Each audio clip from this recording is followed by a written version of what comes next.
piercing through the darkness with the radiant light of truth. This is the Alchemical Lantern. Good evening, everyone. This is your host, Wayne McRoy, broadcasting live tonight on Free World FM. It's our maiden voyage here on the Live Network. Good to have everybody here tonight. I am broadcasting live from my Alchemical Research Library in Pennsylvania's Back Mountain. Good evening. Tonight we're going to look at an old book titled Pawns in the Game, written by William Guy Carr back in 1958. This is the third edition from 1958. Actually, I think he may have written this actually somewhat sooner than that, but it's chock full of information. Interesting stuff for sure. So tonight we're going to explore this book, and we're going to explore what he calls the international conspiracy. So, that being said, we'll get right into it. If what I reveal surprises and shocks the reader, please don't develop an inferiority complex, because I am frank to admit that although I have worked since 1911 trying to find out why the human race can't live in peace and enjoy the bounties and blessing God provides for our use and benefit in such abundance, it was 1950 before I penetrated the secret that the wars and revolutions which scourge our lives and the chaotic conditions that prevail are nothing more or less than the effects of the continuing Luciferian conspiracy.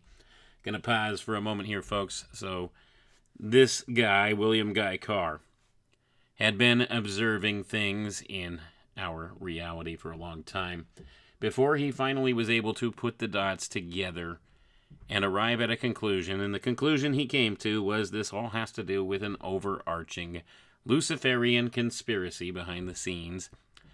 And let's face it, he's not wrong. Let's continue here reading.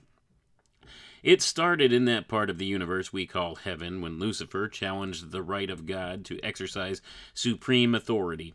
The Holy Scriptures tell us how the Luciferian conspiracy was transferred to this world in the Garden of Eden, until I realized that our struggle is not with flesh and blood, but with the spiritual forces of darkness who control all those in high places on this earth, according to Ephesians 6:12.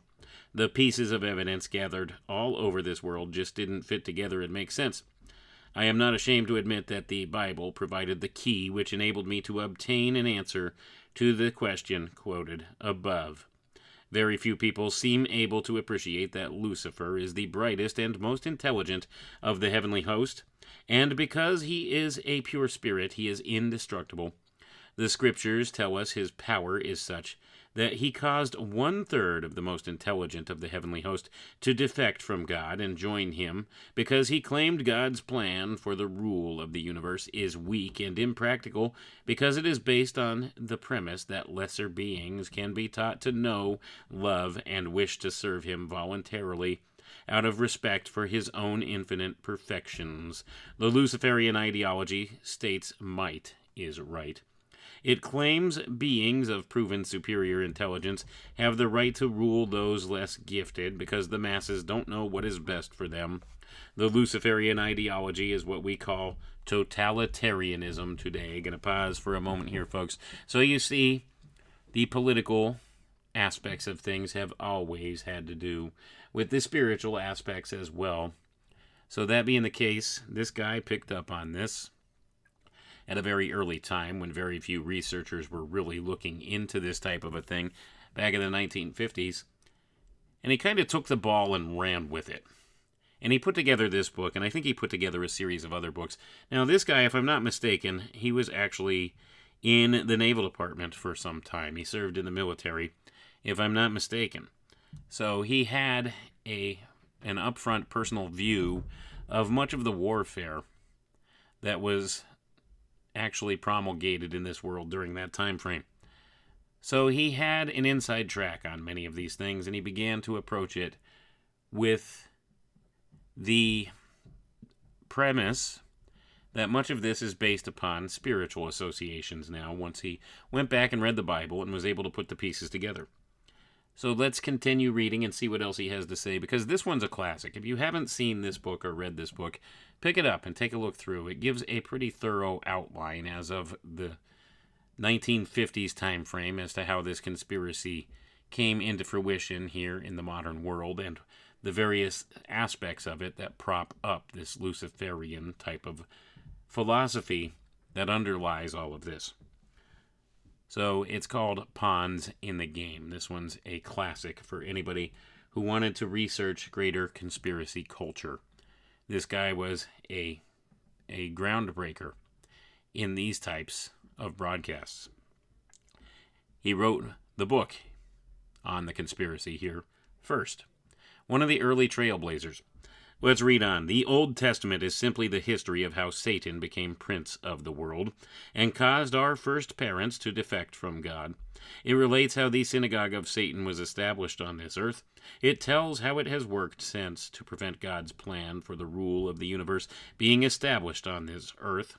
Christ came to earth when the conspiracy reached the stage that, to use his own words, Satan controlled all those in high places. He exposed the synagogue of Satan in Revelation 2:9 and Revelation 3:9. He denounced those who belonged to it as sons of the devil, or Lucifer, whom he castigated as the father of lies in the scripture John 8:44, and the prince of deceit, 2 Corinthians 11:14. He was specific in his statement that those who comprised the synagogue of Satan were those who called themselves Jews, but were not and did lie. Revelation 2:9 and 3:9. He identified the money changers or bankers, the scribes, and the Pharisees as the Illuminati of his day. Gonna pause for a moment here, folks. The Pharisees, the scribes, the money changers and the scribes were very much one and the same in certain regards. Same thing with the Pharisees. We have this today. We have a notion of this same thing today. It's very much the same thing going on today. We just have different names for these factions in control.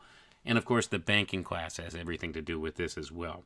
But we'll see. So he describes the Pharisees as the Illuminati of Jesus' day.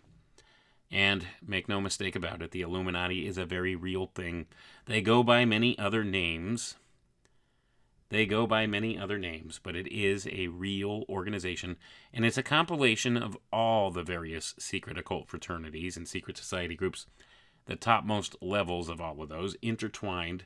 You see, there's a core to all of it. It's an inner circle within an inner circle, and this would be what you would identify today as the modern-day Illuminati.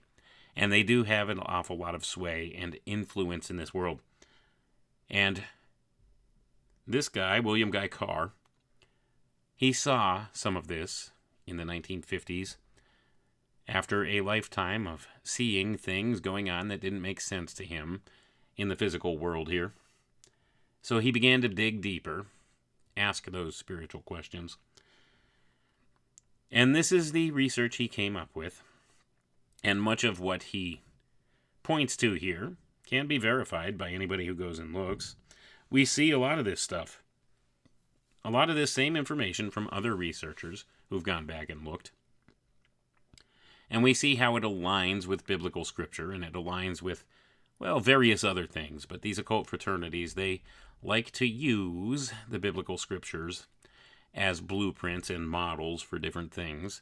So is this a self-fulfilling prophecy in ways? Well, certainly you can make that argument, but does that make the prophecy any less accurate? I would say most certainly not.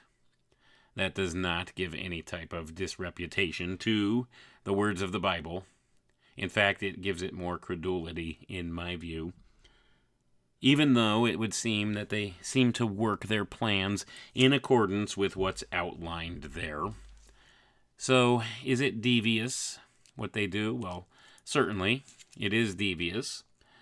But it's also, like I said, kind of a self-fulfilling prophecy, but that does not disregard the nature of the prophecy itself. It certainly proves to be accurate, even if self-fulfilled. So this kind of gives credence to the notion that these controllers of this world, these people in positions of power, these dark occultists at the top of the power structure who run things, they very much understand human behavior, and they like to model their plans after a lot of this stuff to give an air of credibility to themselves. And certainly they've succeeded on some level. But let's go ahead and we'll continue reading here. So it says, what so many people seem to forget is the fact that Christ came on earth to release us from the bonds of Satan, with which we were being bound tighter and tighter as the years rolled by.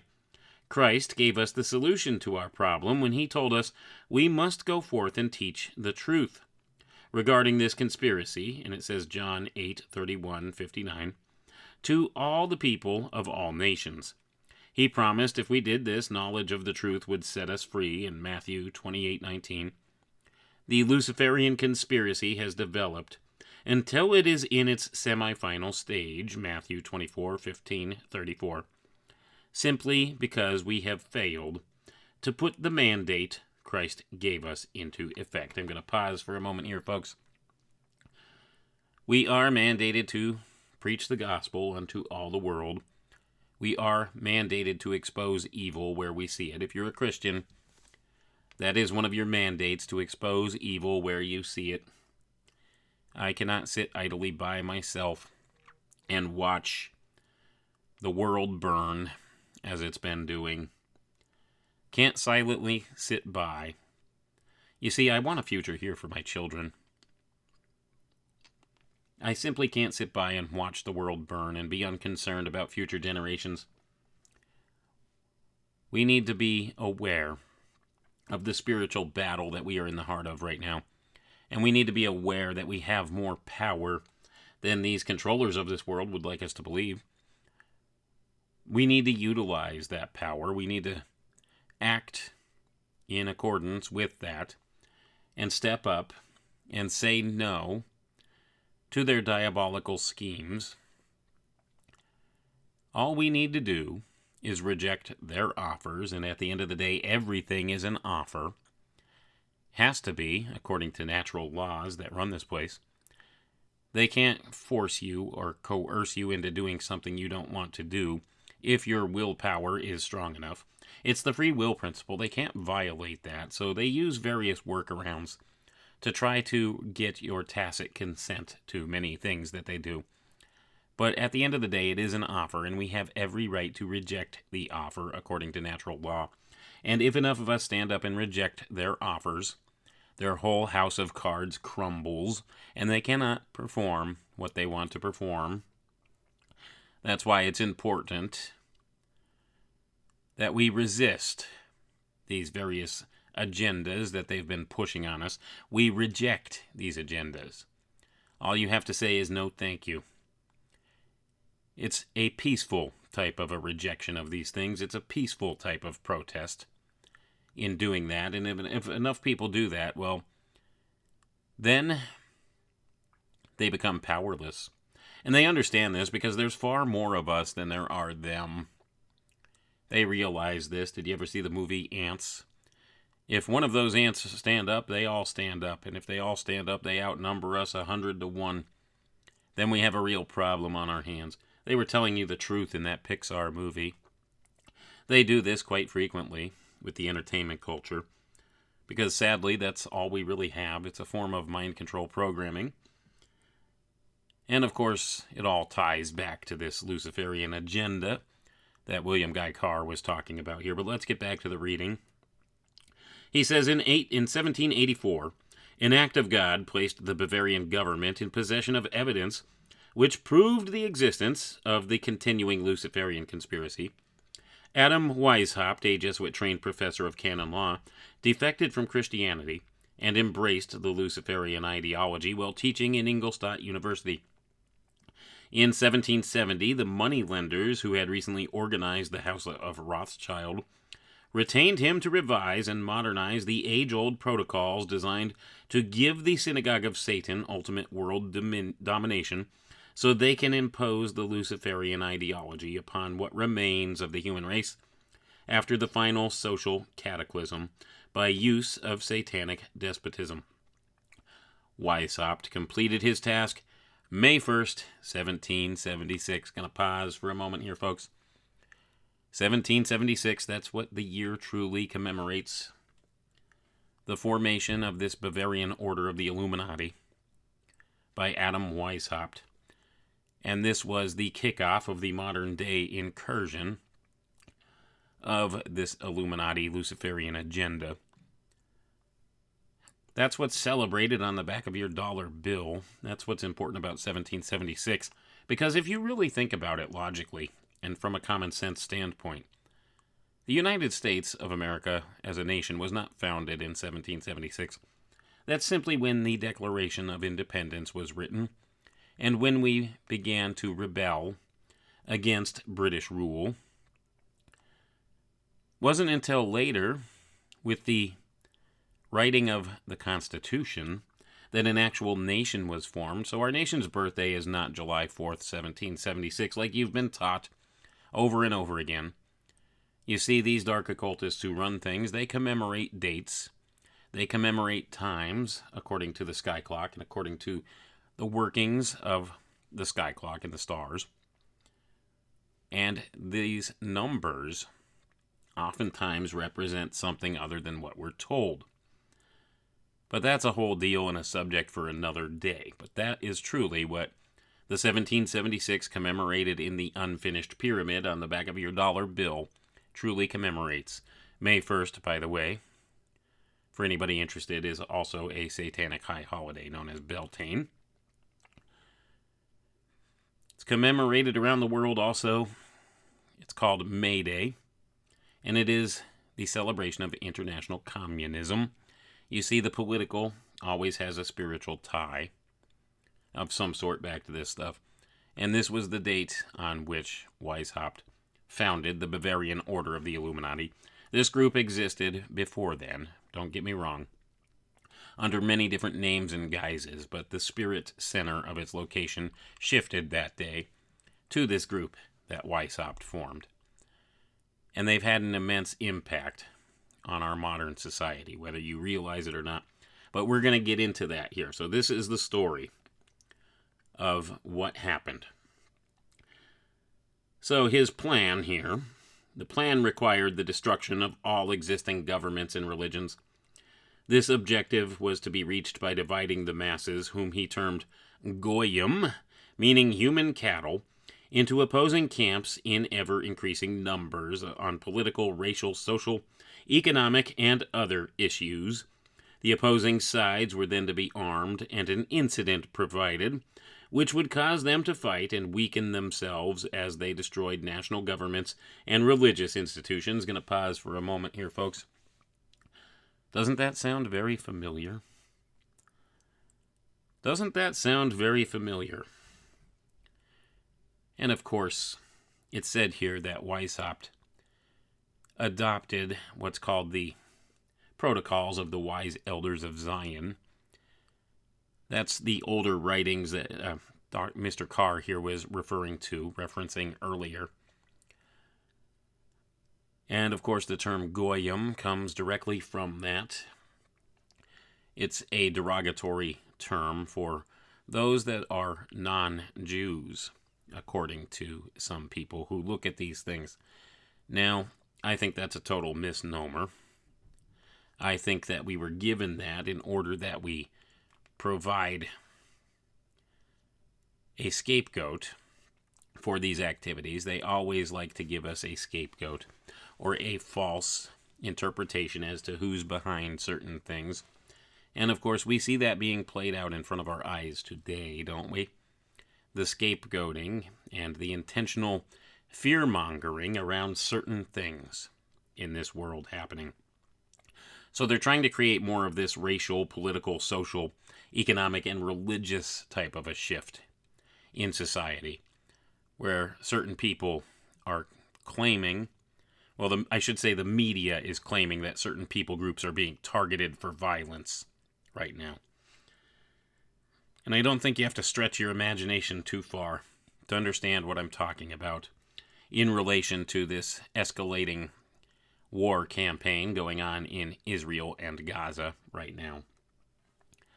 We have this division being fomented here, primarily by the media outlets, creating this notion that there's all this tension here in America as well, even right here on our home front, separated from that area of the world by quite a large distance, and culturally by quite a bit. But yet, they have us believing that we have these groups of people now rising up and committing these hate crimes against these Israeli people. And not only that, I'm sure they're going to be ramping up the anti-Muslim mentality once again. You see, these are the same old tricks they use all the time. And it's all about creating division on any lines that they can, much like is outlined here. This was part of Weissaupt's plans. This is part of the protocols of the Elders of Zion, as handed to him. And of course, there's a lot of speculation as to the authenticity of those writings. But there's something there. There's definitely something there that seems to present itself from time to time. So I think there may be some true tenets in there in some way, shape, or form. But it's all a manipulation by this power structure and control. They want to keep the people divided on issues that really don't matter at the end of the day. Does it really matter what your nationality is? Think about that. We're all human beings, and we don't need to be divided along these lines. Hating other people just because of perhaps the area of the world that they came from. Their ethnicity. It's stupid. It really is. But this is the kind of thing that they constantly foment. And they make it appear through the use of media, which is nothing more than digital sorcery at this point. They present you with an illusion that doesn't represent the reality. And by representing this illusion to you in that way, it therefore then becomes reality when you perceive this to be a true thing. And then you act as if these are a true thing. And in essence, this does bring it into fruition in reality here. This is the leveraging of the power of the human mind in these ways by these social controllers. So these are the tactics they've used from time immemorial. And the old tricks are the best tricks. And this is exactly what they do. This is exactly what they've done. And of course, William Guy Carr was pointing this out here.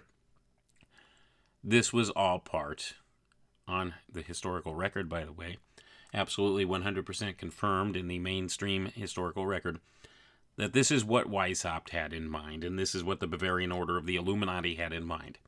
So let's continue on, and we'll get a little further down the road here. In 1776, Weishaupt organized the Illuminati to put the plot into execution.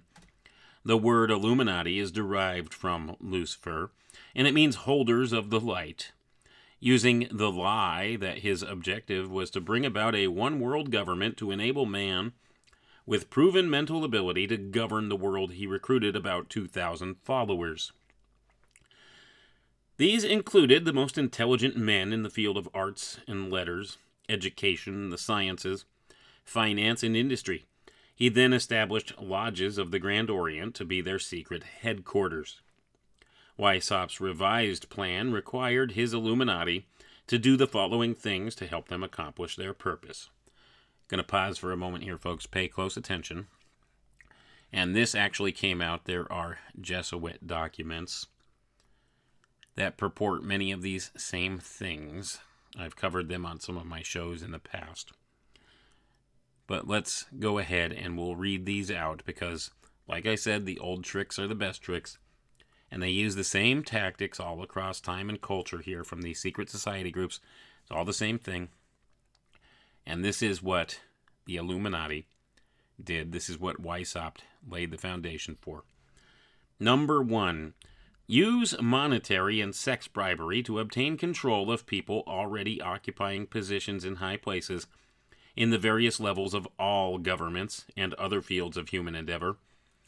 Once an influential person had fallen for the lies, deceits, and temptations of the Illuminati, they were to be held in bondage by application of political and other forms of blackmail and threats of financial ruin, public exposure, and physical harm and even death to themselves and their loved ones. Going to pause for a moment here, folks. This is pervasive throughout all of politics in the world today. Make no doubt about it.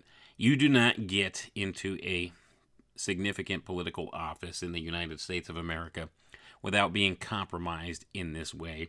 You can't get there if you're not blackmailable. They won't let you. They give you some pre-selected choices to choose from. Already people in their big club. Already chosen, because they can be blackmailed to do what they're told by the real people who run the show.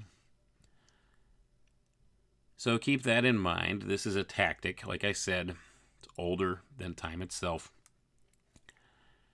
They blackmail the leadership to get what they want. Let's read on. Number 2. Illuminati on the faculties of colleges and universities were to recommend students possessing exceptional mental ability belonging to well-bred families with international leanings for special training in internationalism. This training was to be provided by granting scholarships to those selected. They were to be educated, or it says in parentheses, indoctrinated, into accepting the idea that only a one-world government can put an end to the recurring wars and tribulations. They were to be at first persuaded and then convinced that men of special ability and brains had the right to rule those less gifted, because the goyim, or the masses of people, don't know what is best for them physically, mentally, and spiritually. Today, 3 such special schools are located in Gordonston in Scotland, Salem in Germany, and Anavirta in Greece. Prince Philip, the husband of Queen Elizabeth of England, was educated at Gordonston, and the instigation of Lord Louis Mountbatten, his uncle, who became Britain's admiral of the fleet after World War II ended. Gonna pause for a moment there, folks. Of course, there are many other places in academia where these secret society groups have a hold. And they do this, they get the minds of the next generation caught up in their socialist and communist type ideals that they want to bring forward. And they all push this one world government notion, this one world notion across the board. The education system, the colleges and universities are heavily entrenched with these types of ideologies. They've been infiltrated for a long, long time, and this is their recruiting ground as well. They get them young. They recruit them into their programs. Sometimes they get special college scholarships and educational opportunities, like the Rhodes Scholars, like Bill Clinton. And oftentimes they wind up in positions of power in government and quasi-government organizations, have a lot of influence and sway in the world. You see, the old tricks are the best tricks, like I've said. And these are the tactics that were used by the Illuminati. And of course, all of the forerunners of this modern day version of the Illuminati all used very similar tactics. Let's read on. Number 3.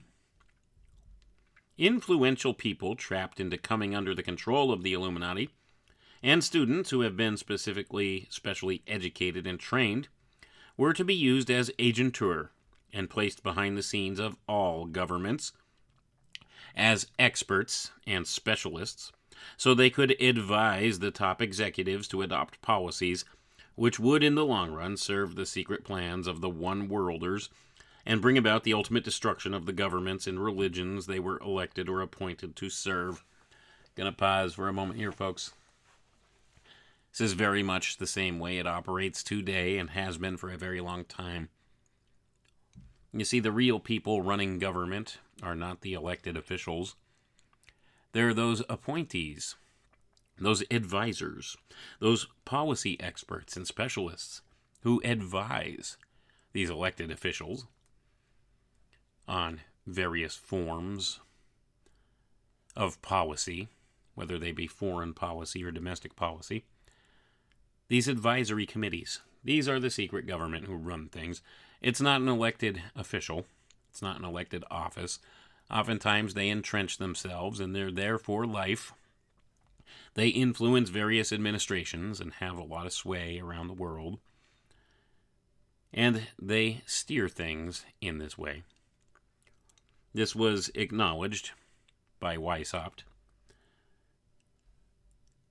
These are their tactics, folks. Let's read on. Number 4. The Illuminati were to obtain control of the press and all other agencies which distribute information to the public. News and information was to be slanted so that the Goyim would come to believe that a one-world government is the only solution to our many and varied problems. Because Britain and France were the two greatest powers at the end of the 18th century, Weishaupt ordered the Illuminati to foment the colonial wars to weaken the British Empire and organize the Great Revolution to weaken the French Empire.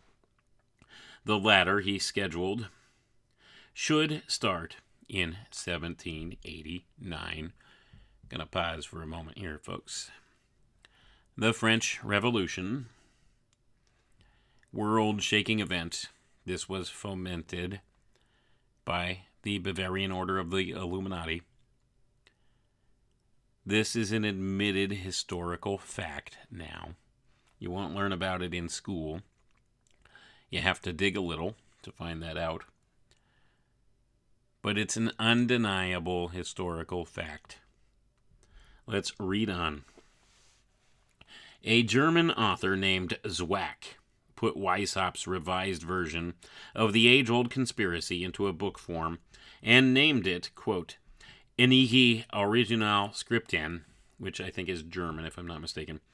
In 1784, a copy of this document was sent to the Illuminists Weishaupt had delegated to foment the French Revolution.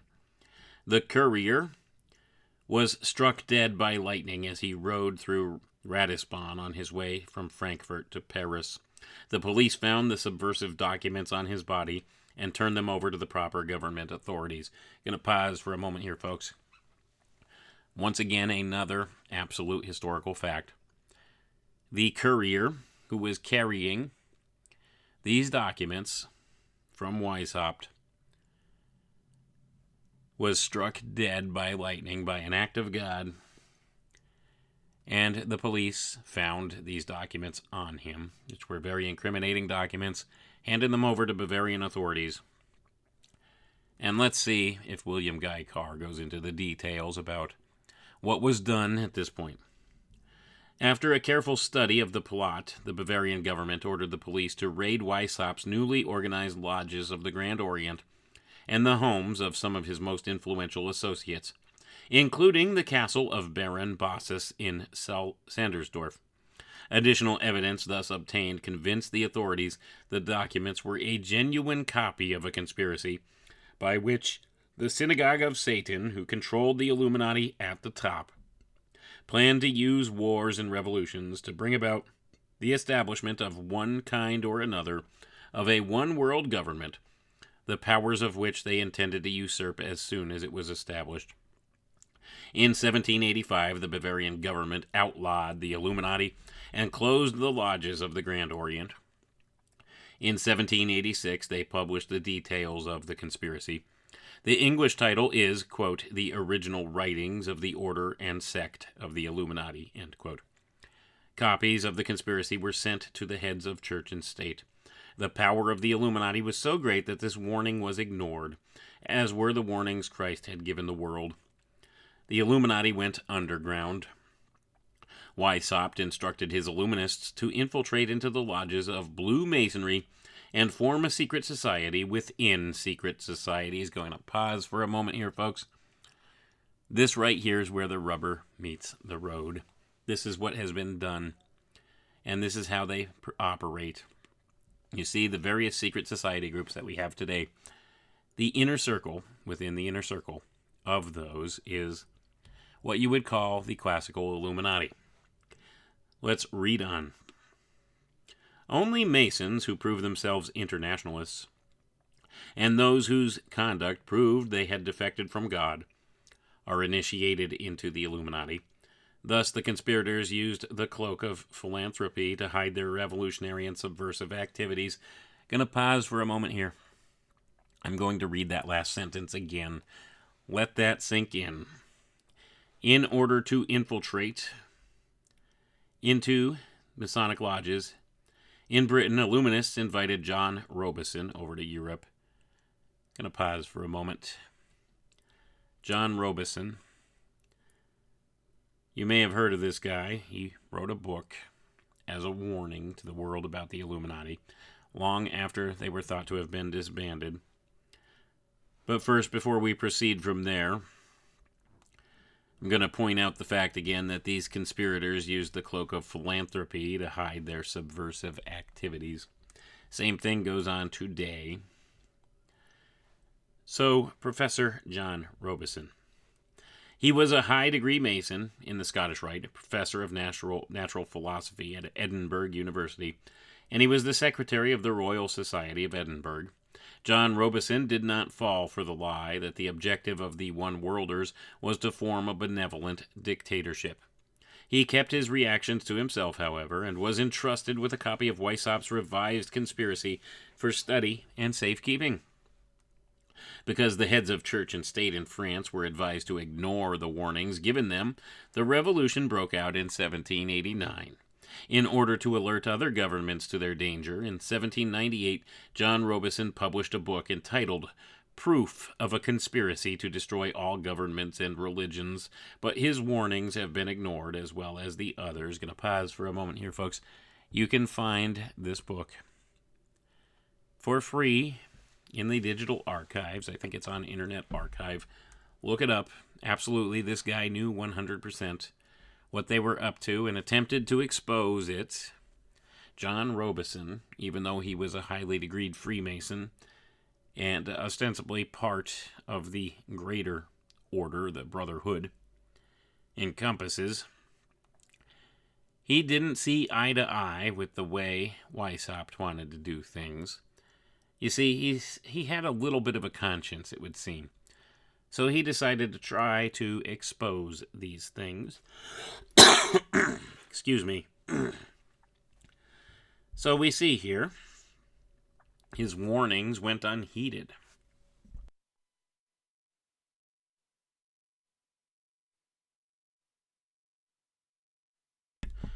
His warnings, although they went unheeded, did find their way to some important people.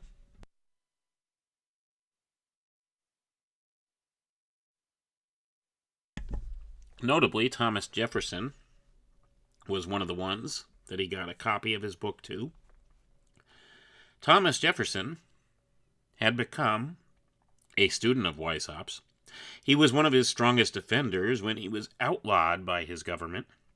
Jefferson infiltrated the Illuminati into the newly organized lodges of the Scottish Rite in New England.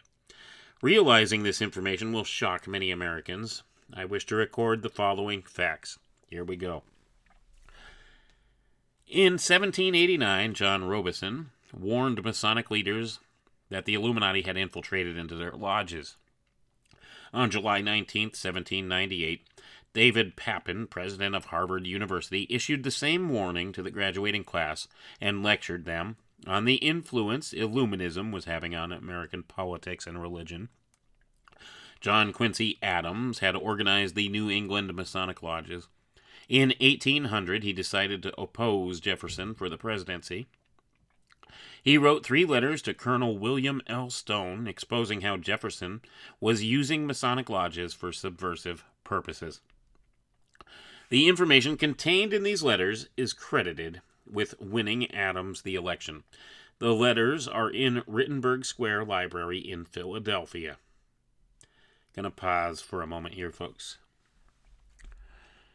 So we have these letters of warning in early American politics about the influence of the Illuminati and this philosophy of Illuminism and how it had penetrated into the secret society groups, into the halls of Freemasonry, and yet it went ignored because some of our early leaders, like Thomas Jefferson, were very much on board with them. Now, I don't think that's the case for all of the Founding Fathers. I think they had good intentions. And they learned from the example of the French Revolution, what happened there. They didn't want to repeat the same things here in America. So they took a little bit of a different tact. But anyway, we see how this has now become mainline history, mainstream history.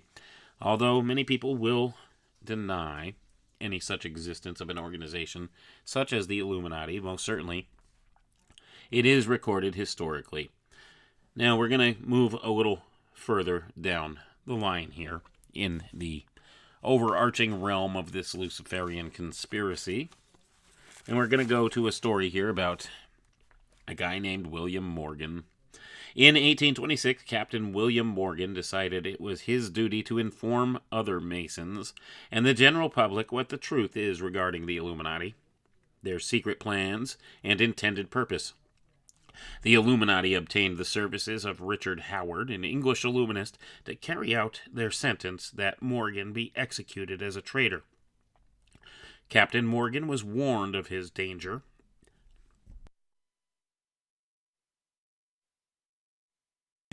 He tried to escape to Canada, but Howard caught him up near the border. He was murdered near Niagara Gorge. Research proved that one Avery Allen made a sworn affidavit in the city of New York to the effect that he heard Richard Howard report to a meeting of the Knights Templars in St. John's Hall, New York, how he had executed Morgan. He told how arrangements had then been made to ship Howard back to England. Very few people today know the general disapproval and disgust over this incident caused nearly 40% of Masons belonging to the northern jurisdiction of the United States to secede. Gonna pause for a moment here, folks. That right there is a very historic, important fact that people don't even realize. You see, there actually arose an anti-Masonic party in the political realm of things at one point over this stuff. People were recognizing some of what was going on with these secret society groups, but they didn't really know the full extent of it, like how deep it goes and where the top of this goes to. So at any rate, we had that happen. So William Guy Carr goes on here to say that he has copies of minutes of a meeting held to discuss this particular matter. The power of those who direct the Luciferian conspiracy against God and man can be realized by the ability of their agentur to prevent such outstanding events of history being taught in our public schools. Going to pause for a moment here, folks. I don't disagree with him. This is not taught in our public schools. You will not learn this in a public school. You have to research yourself to find this type of information. You're not going to be taught it in a textbook. Simply does not happen. They don't want you to know the secret history of things.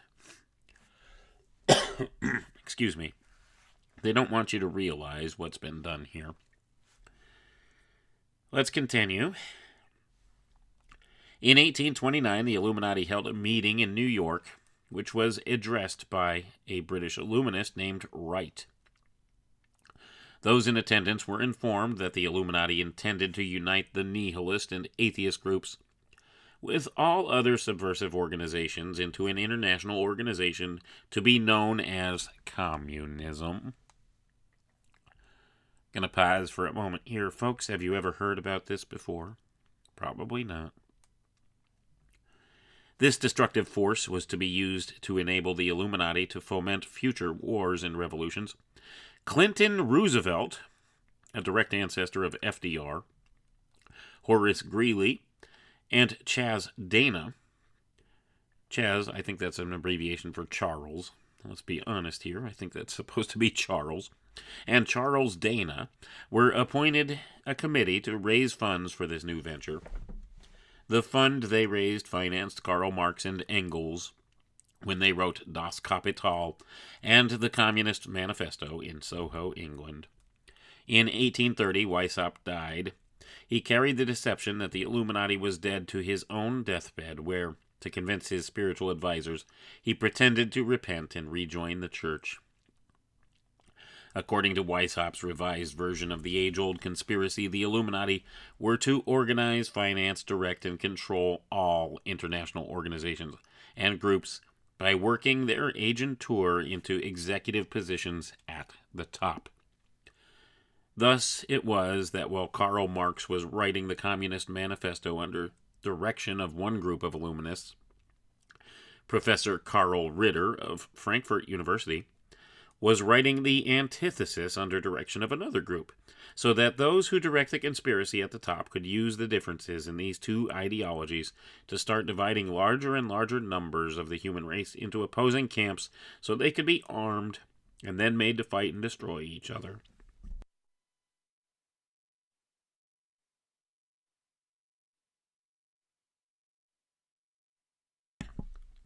Together with their political and religious institutions. The work Ritter started was continued by the Germans' so-called philosopher Friedrich Wilhelm Nietzsche.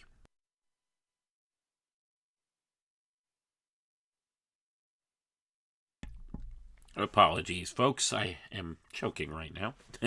This nagging cough won't go away. Excuse me.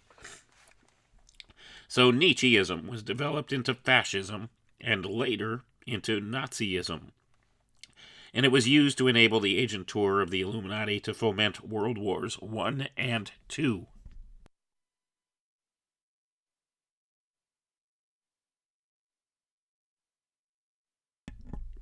Apologies again, had to mute out there for a second. In 1834, the Italian revolutionary leader Giuseppe Mazzini was selected by the Illuminati to be director of their revolutionary program throughout the world. He held this post until he died in 1872.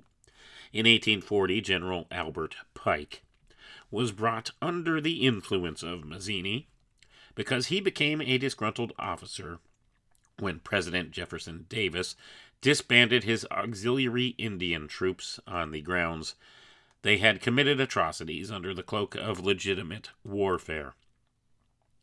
Pike accepted the idea of a one-world government and ultimately became head of the Luciferian priesthood.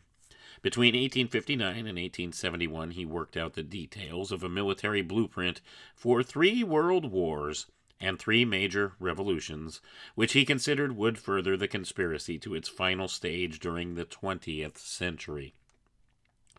Gonna pause for a moment here, folks. There's some things you won't hear from Masons about Albert Pike. This is probably one of them. He most certainly was in cahoots with Mazzini. That's a historical fact. They communicated quite a bit. Let's read on. It says here, most of his work was done in the 13-room mansion he built in Little Rock, Arkansas in 1840. When the Illuminati in the lodges of the Grand Orient became suspect because of Mazzini's revolutionary activities in Europe, Pike organized the new and reformed Palladian Rite. He established 3 supreme councils, one in Charleston, South Carolina, another in Rome, Italy, and another in Berlin, Germany.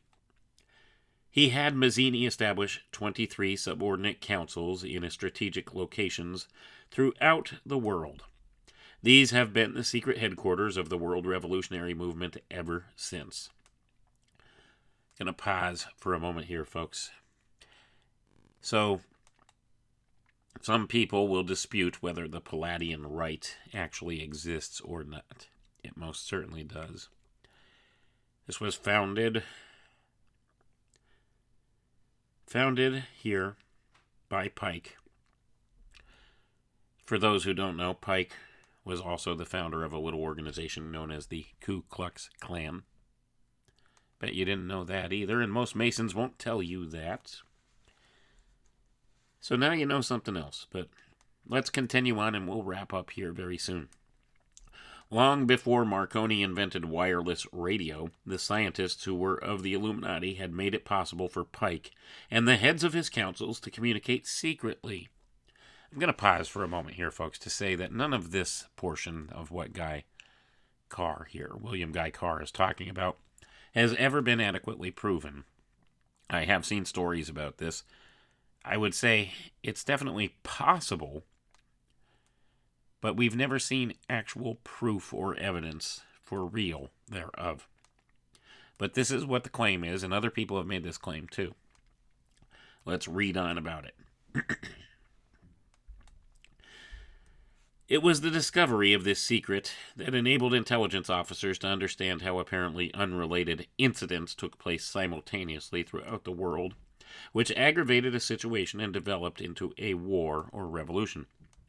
Pike's plan was as simple as it had proved effective. He required that communism, Nazism, political Zionism, and other international movements be organized and used to foment the 3 global wars and 3 major revolutions. The First World War was to be fought so as to enable the Illuminati to overthrow the powers of the czars in Russia and turn that country into the stronghold of atheistic communism. The differences stirred up by agent tour of the Illuminati between the British and German empires were to be used to foment this war. After the war ended, communism was to be built up and used to destroy other governments and weaken religions. Gonna pause for a moment here, folks. So this very much aligns with what happened during World War I. And of course, Pike was alleged to have written this stuff before then in letters to Mazzini, as well as in other places. And we see this as to the secret communication system that they had. Seems like William Guy Carr didn't go into details here, but it was something akin to some type of a secret telephone type system that allegedly existed before the invention of the telephone.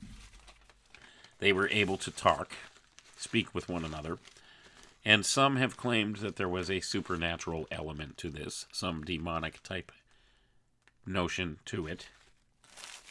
So he didn't go into details on that, but I have heard that from other researchers. Like I said, can't verify the truth of that. So we got to chalk that one up into the realm of speculation. But at any rate, we do see the world wars. Let's read on here. World War II was to be fomented by using the differences between fascists and political Zionists. This war was to be fought so that Nazism would be destroyed and the power of political Zionism increased so the sovereign state of Israel could be established in Palestine. During World War II, international communism was to be built up until it equaled in strength that of united Christendom. At this point, it was to be contained and kept in check until required for the final social cataclysm. Can any informed person deny Roosevelt and Churchill did not put this policy into effect? Gonna pause for a moment here, folks. So look at what has happened post-World War II here. Look at the setting up of Israel as a nation-state. The division of Palestine.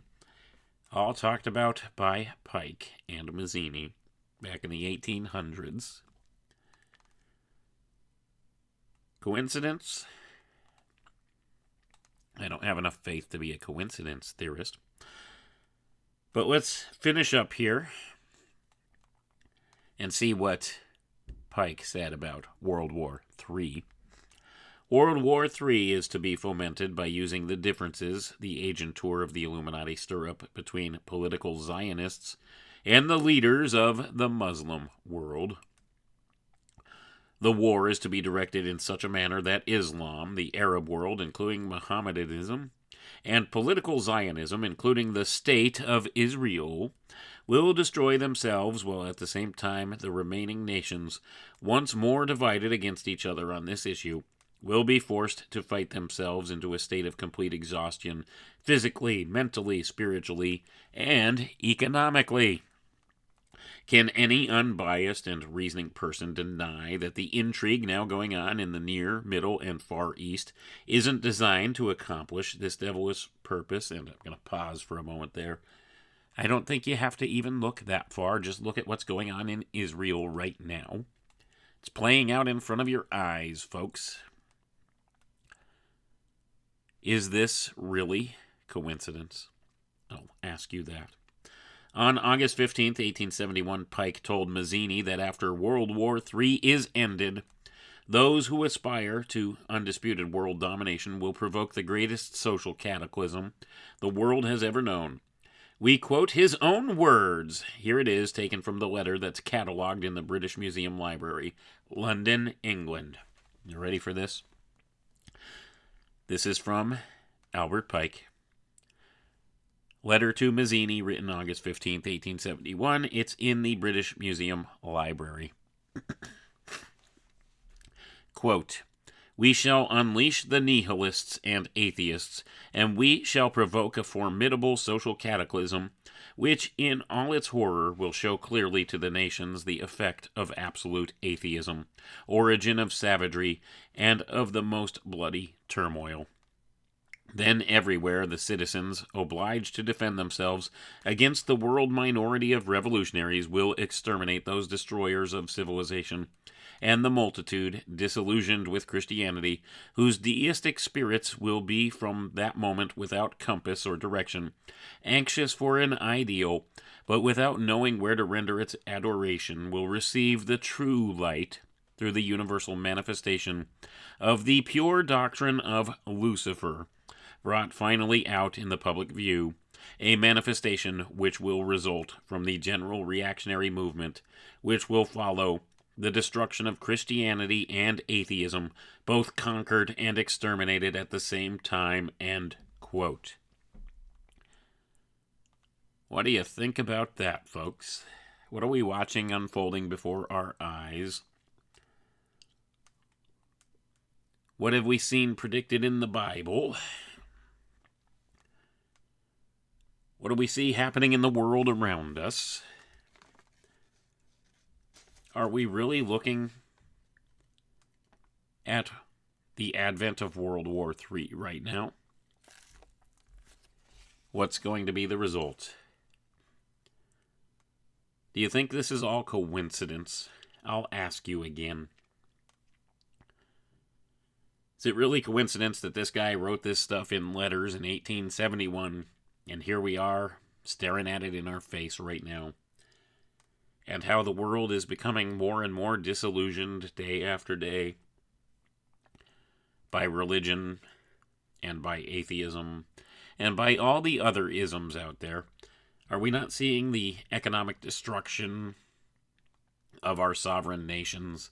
Are we not seeing epic division along these lines of the differences between Zionists and the Muslim community?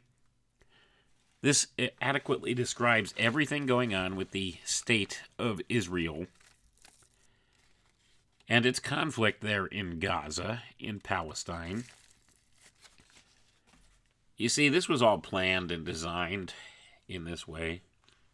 This was all fomented and set up. And don't we see the media manipulating things on both sides, trying to foment more violence? Think about it. Is it coincidence? Or is there a greater agenda? And of course it's an agenda to bring about this Luciferian doctrine upon the world. You just heard from Albert Pike, highly regarded in the halls of Freemasonry. Those were his statements and his words. Anyway, folks, I want to thank you all for tuning in. We are out of time for tonight. We'll catch you next week here on the Alchemical Lantern. Have a good one and keep talking in the free world.